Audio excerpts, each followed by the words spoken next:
அறிவோம் ஆலயம் தமிழ் நேயர்களுக்கு வணக்கம். நம்ம ஒவ்வொரு பதிவிலையும் ஒவ்வொரு திருக்கோவில்கள் பற்றிய வரலாறு மற்றும் அதன் சிறப்புகளை பற்றி பார்த்துக்கிட்டு இருக்கோம். அதன் வரிசையில் இன்றைக்கி நாம் தரிசிக்க இருக்கும் திருக்கோவில் கன்னியாகுமரி மாவட்டம் நாகர்கோவிலில் அமைந்துள்ள அருள்மிகு நாகராஜ சுவாமி திருக்கோவில். பொதுவாக சிவபெருமானுக்கு நந்தி, பெருமாளுக்கு கருடாழ்வார், விநாயகருக்கு மூஞ்சுரு, முருகப்பெருமானுக்கு மயில் போன்ற ஜீவராசிகளை இறைவனின் வாகனமாக நாம் வழிபட்டு கொண்டிருக்கிறோம். இவைகளுக்கு தனித்தனியே கோவில்கள் அமைத்து வழிபடும் வழக்கம் இல்லை. ஆனால் நாகத்திற்கு தனி சன்னதிகள் பல கோவில்களில் உள்ளன. நாகர் வழிபாடு மனித வாழ்விற்கான உயர்ந்த தத்துவத்தை உணர்த்துகிறது. புழுதியில் சென்றாலும் நாகத்தின் மீது எந்த தூசுகளும் ஒட்டுவதில்லை. அதாவது தான் எதிலிருந்தாலும் அதை தன்னில் ஏற்றுக்கொள்ளாத தன்மையுடையதாக நாகம் விளங்குகிறது. அதேபோல் மனிதர்களும் மனைவி, மக்கள், பொன், பொருள் என எல்லாவற்றிலும் உழன்றாலும் அவற்றின் மீது பற்றில்லாமல் வாழ வேண்டும் என்பதை நாகம் நமக்கு உணர்த்துகிறது.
இத்திருத்தலத்தில் எதிரே உள்ள குளத்திலும் அருகே உள்ள விநாயகர் கோவிலிலும் பல நாகர் சிலைகள் அமைந்துள்ளன. இச்சிலைகளுக்கு நாகதோஷம் மற்றும் ராகுகேது தோஷம் உள்ளவர்கள் தங்கள் கைகளால் பால் மற்றும் மஞ்சளை கொண்டு அபிஷேகம் செய்து வழிபடுகின்றனர். அதன் மூலம் நாகதோஷம் மற்றும் ராகுகேது தோஷங்கள் நிவர்த்தியாவதுடன் அதன் வீரியமும் குறைகிறது.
இத்திருத்தலத்தின் தல வரலாற்றின்படி பெண் ஒருத்தி வயலில் நெற்கதிர்களை அறுத்து கொண்டிருந்தாள். அவ்வேளையில் ஒரு கதிரில் இருந்து இரத்தம் வெளிப்பட்டது. அதை கண்டு பயந்தவள் ஊருக்குள் சென்று மக்களிடம் கூறினார். அவர்கள் அங்கு வந்தபொழுது நெற்கதிருக்கு கீழே நாகராஜர் உருவம் இருந்ததை கண்டனர். பின்பு நாகராஜரை சுற்றிலும் ஓலை குடிசை வைத்து சிறிய சன்னதி அமைத்து வழிபட்டனர். ஒரு சமயம் தோல் வியாதியால் பாதிக்கப்பட்ட களக்காட்டு மன்னன் மார்த்தாண்டவர்மன் இங்கு வந்து சுவாமியை வழிபட்டு நோய் நீங்க பெற்றார். மகிழ்ந்த மன்னர் இங்கு பெரிய அளவில் கோவில் எழுப்பி வழிபட்டார். இங்குள்ள நாகராஜ சுவாமி பெயரை கொண்டே இவ்வூருக்கு நாகர்கோவில் என பெயர் வந்தது.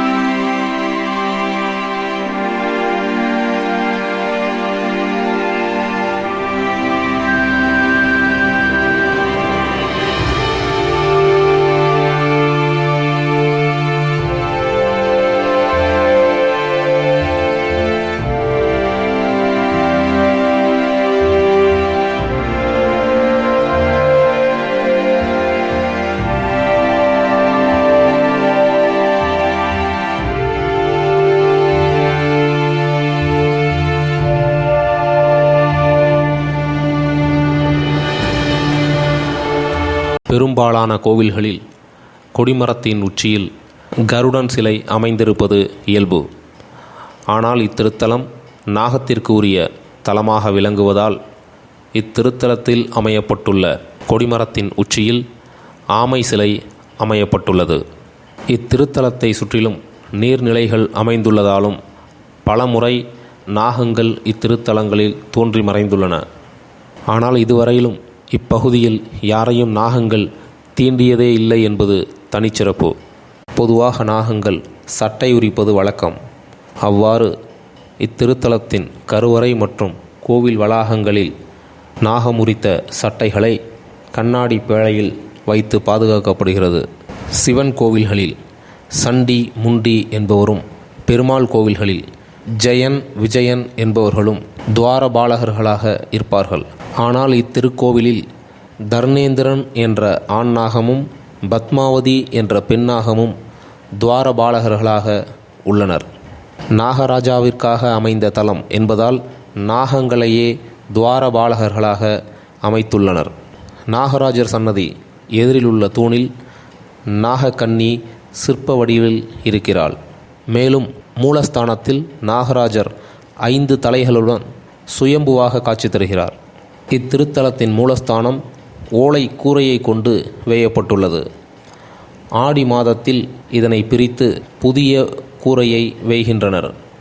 இதனை நாகராஜாவிற்கு பூஜை செய்யும் அர்ச்சகர்களே கூரை கட்டும் பணியையும் செய்கின்றனர்.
மூலஸ்தானத்தில் நாகராஜர் இருக்குமிடம் மணல் திட்டாக இருக்கிறது.